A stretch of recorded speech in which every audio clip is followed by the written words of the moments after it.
Nagsalita na si VP Sara Duterte. Ito'y kaugnay ng patuloy ng pananahimik ng ilang mga institusyon, partikular ng Senado at iba pa na dapat na mag-imbestiga dito po sa mga mabibigat na aligasyon ng 18 ex-Marines. Ito po yung dating mga security ni dating Congressman Zaldico. At ayon po kay VP Sara ay tila parang selective ho eh. Pinipili yung mga dapat na imbestigahan. At sabi ho ni VP Sara, dapat ho ay walang sinisino sa pag-iimbestiga, lalo na po sa usapin po ng katiwalian. At hindi ho dapat selective yung galit sa issue ng katiwalian at hindi maaaring pumili kung sino lamang ang iimbestigahan.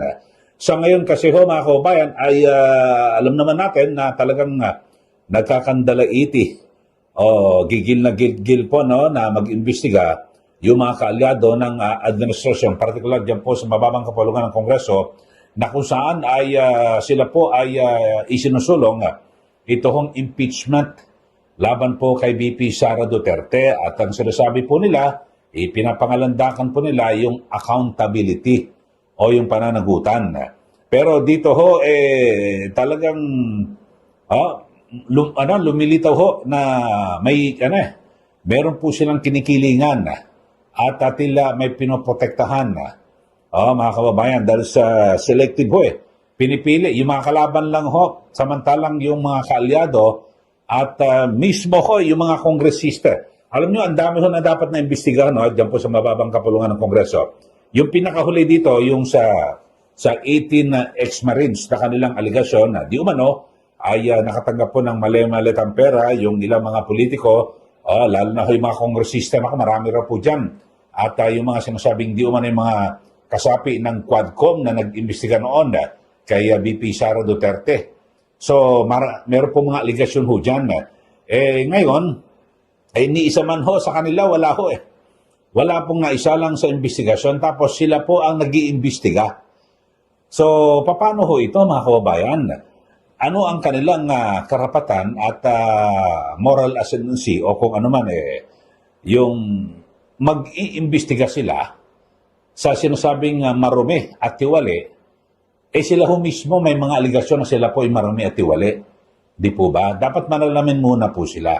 Yun ho. Kaya dito ho, maliwanag yung na politika, mga kababayan, at nakapagtataka nga ho yung marami ho yung mga taga-suporta ng administrasyon, yung parang bulag ho sila sa trilyong piso. Kung ikukumpara ho pero maliit man o malaki ho yan, talagang dapat na imbestigahan. Pero dapat lahat. Lalo na ho kung malaki. 1.3 trillion pesos yung sinasabing involved na kurakotan na dito po sa administrasyong ito, at samantalang yung kanilang pinanggigilan dito po kay VP Sara Duterte na yan po ay dumaan naman sa Commission on Audit ay 125 million. Napakaliit, di po ba? Pero dito ho mga kababayan, sa kasalukuyang administrasyon ay base po sa aligasyon, di ba, ng 18 na ex-Marines. Matindi ho, di ba, sa flood control. Ang tagal-tagal, ang dami ho nag-imbestiga. Yung ICI. Tapos, di ba, wala naman nangyari sa investigasyon. At, di ba, meron pa hong privilege speech ko dyan Si Senador Ping Lacson na sinasabi niya, nako, maraming kontraktor. Ang parang pagkakabanggit niya ay 67 kontraktor. Congressman na kontraktor pa. Kayo ho ba sa ating mga viewers, meron na ho ba kayo nabalitaan na mula po sa kontraktor, congressman na kontraktor pa na ipakulong? Wala pa ho, di ba? Ang nakakulong pa lang ho ngayon yung dating senador, si Bong Revilla, at yung kontraktor na si Sara Diskaya at ilang mga engineer ng DPWH. Maliban ho dyan, wala na. Kasi yung isa ho sa may pinakamalaking papel, diyan po sa DPWH at sinasabing di umani kurakotan na si dating Yusek Robert Bernardo, mukhang gagawing testigo. Yun nga ho, may mga nagsasabi nga ho, kakilala ko na Parang yung si Bernardo, mas mataas pa ho siya sa sa DPWH secretary. Kasi siya ho lahat ang kumukumpas Pero dito balikan ho natin, sabi nga po ni VP Sara ay hangang-hanga po siya sa katapangan nitong 18 ex-marines na dating security ni Saldico. Dahil sabi ho niya ay talagang mabibigat po yung mga paratang ho nito at pero naglakas loob po sila na magsalita at hinggil sa umano'y paghahatid ng mga mali-malitang napakarami hong kwarta. Kasi hindi po biro ito dahil sa kanilang ilalagay po sa balag ng alanganin yung kanilang buhay at maging ang kanilang pamilya. Kung kaya talagang mahirap po na basta husgahan itong mga yung 18 ito na ex-marines. At sabi po ni VP Sara ay nakakabingi yung katahimikan. Kasi 'di ba meron na nga pong resolusyon ito pong si Senator Amy Marcos yan po sa Senado. Wala po ayaw po ni Senator Lacson na imbestigahan. Kasi di ho natin kaya ang nagiging perception ay baka ayaw kasi yung Senate President at yung Vice Chairman ng Blue Ribbon ay kasama ho sa inaakusahan at kapag natuloy po yung pagdinig, baka may mga lumabas po na mga ebidensya. May mga video o litrato, mas talong madiin ho sila. Parang ayaw ho nila, baka sabihin, nagisa tayo sa sarili natin mantika. Pero napaka-importante ho nitong isyong ito. Mga kababayan, issue po ng korupsyon. Akala ho ba natin, ang Senado, lalo na ho yung Senate Blue Ribbon Committee, ay sila po ay tagapagbantay na mga nangyayaring katiwalian dito po sa ating bansa. So, yun po, at pati yung mga civil society groups, sabi po ni VP Sara, parang nakabibingi rin po yung katahimikan. Biro nyo, yung Senate, yung Senate Blue Ribbon Committee, yung mga senador, ayaw. Diyan po sa Senado, meron din ho dyan sa House of Representatives, meron ho dapat na mag-imbestiga ho dyan yung sa Committee on Good Government, wala rin ho, tahimik. Tapos yung mga maiingay na sa civil society groups, nakita nyo, may mga pare, may mga madre, kung sino-sino, tahimik ho. Hindi po sila nagsasalita dito po sa aligasyon ng 18 ex-marines. Talagang lumilitaw ho, selective. May pinipili. Pero kapag Duterte, kukuyugin ka. Kapag hindi, di ba? So ngayon, mga kababayan, basta't wala ka sa kampong ni Duterte, pwede ka magdakaw na magnakaw. Kasi walang babanat sa'yo Walang babatikos. Parang ganyan po ang magiging indikasyon at persepsyon ng taong bayan. Yun ho. Yun po nakalulungkot ho na usapin. At samantala ay ito nga hong nagsalita na rin po yung ilan sa mga 18 ex-marines. Tulad ho nitong si Dante Orbilio na isa po sa 18 dating sundalo na lumantad nga po ay sabi ho niya, meron silang press con, ay iginit na Orbilio na hindi umano sila tinutulungan o sinusuportahan ng sino man sa gitna ng lumalawak na kontrobersiya. Kasi may binabanggit si dating Congressman Mike Defensor. Para tumutulong sa mga transportasyon o kung ano man, pero kasi yung baka ibang tulong na parang sinusulan, wala po yung ganyan na may kapalit na pera. Mahirap yung kanilang kalagayan humako bayan. Ang sabi ho nitong si Orbilio, naglabas ho sila ng pakiusap sa publiko at sa mga kritiko ng kanilang mga pahayag na wag naman silang sirain. Yung mga, alam niyo kasi mga naninira ho dyan, ang gagawin, nag-akusa. Inakusahan itong mga di umano'y politiko, congressman, may mga senador, at mismo sa Pangulo, sa kanyang anak, at ilang membro ng gabinete, di umano na nabigyan po ng mali-malitang pera, ang gagawin ho, hindi pa iimbestigahan yung issue ng pagbibigyan ng maleta. Ang iniimbestigahan yung tao na nagsabi.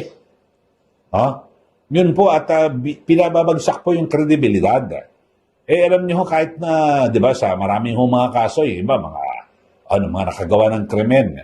Halimbawa, mga tao na sabihin natin, mga ex-convict o kung ano man, no, na nakulong na, tapos paano, wala na ba silang karapatan na magsalita o magbunyag ng kanilang nalalaman basta kung meron silang nakuhang o naging saksi o eyewitness sa isang krimen? Sasabihin, hindi, criminal ka eh. So, hindi ka pwedeng maging testigo. Hindi ka pwedeng mag-akusa. Ganun ho ba yun? Hindi naman pwede. Kaya sabi ho nitong si Orbilio, mga kababayan, si Dante Orbilio, wag naman nila sa kaming sirain. At ayon po sa kanya, ang kanilang mga pahayag o testimonya ay bahagi lamang ng paglalantad ng sinasabing umano'y napakalawak ho na anomalya na kanilang personal na nasaksihan. Eyewitness nga ho, sila mismo nakakita at sila ho ang gumagawa kasama dito sa krimen na ito. Yung naghahatid po ng pera, ng malimaleta. Ang pinakamainam mo talaga kung talagang taos-puso ng mga opisyal ng gobyerno na maging malinis po yung ating pamahalaan sa korupsyon, ito na ho pagkakataon. At kung hindi po talaga kapanipaniwala at naglulubid lang ho ng kasinungalingan itong 18 na ex-Marines, mapapahiya ho sila. Di ba?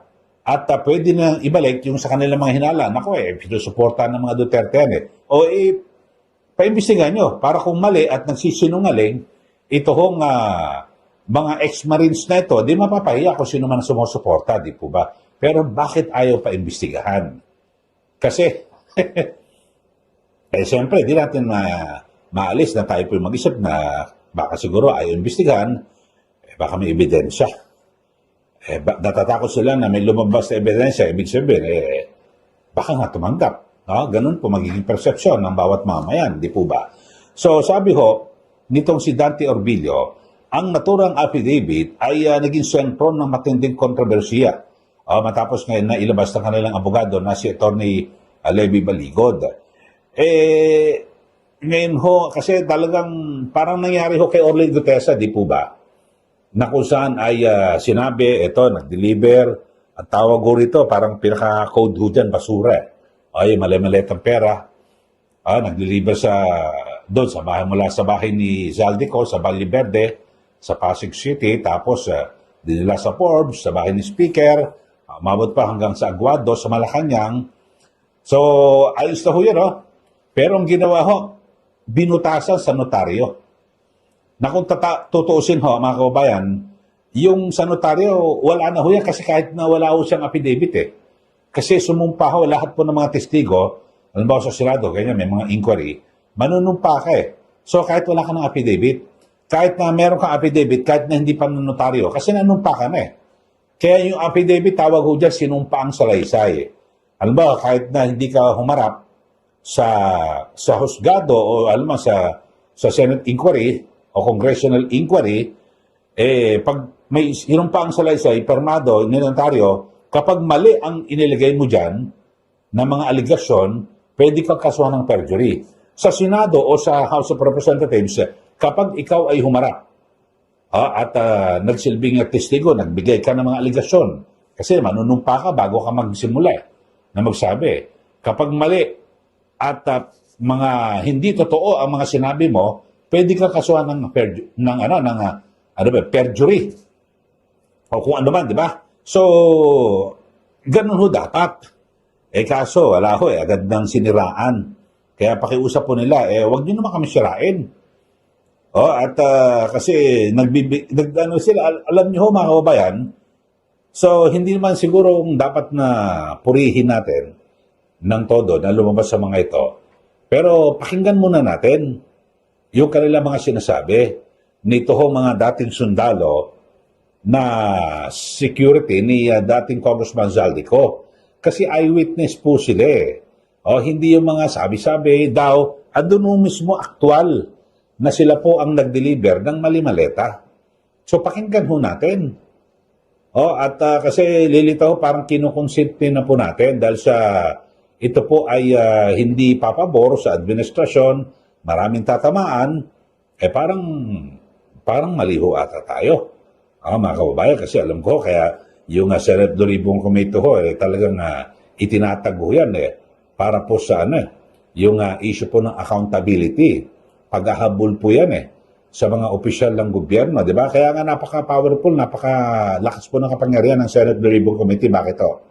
Kasi, kahit wala pong resolusyon pwede ho silang magsagwa ng investigasyon. Lalo na ho ngayon may resolusyon. Mas lalo na, dapat obligaw sila na magpatawag ng investigasyon. Pero ayaw po ni Senator Ping Lacson dahil sa kaduda-duda raw at parang hindi raw kapanipaniwala. Kung hindi ka naniniwala, di imbestigahan mo nga lalo para ipahiya mo sa hearing itong 18 ex-Marines. Yun lang naman ang masasabi. Pero at least ngayon, talagang sabi ko ni BP Sara, nakabibingi ang katahimikan.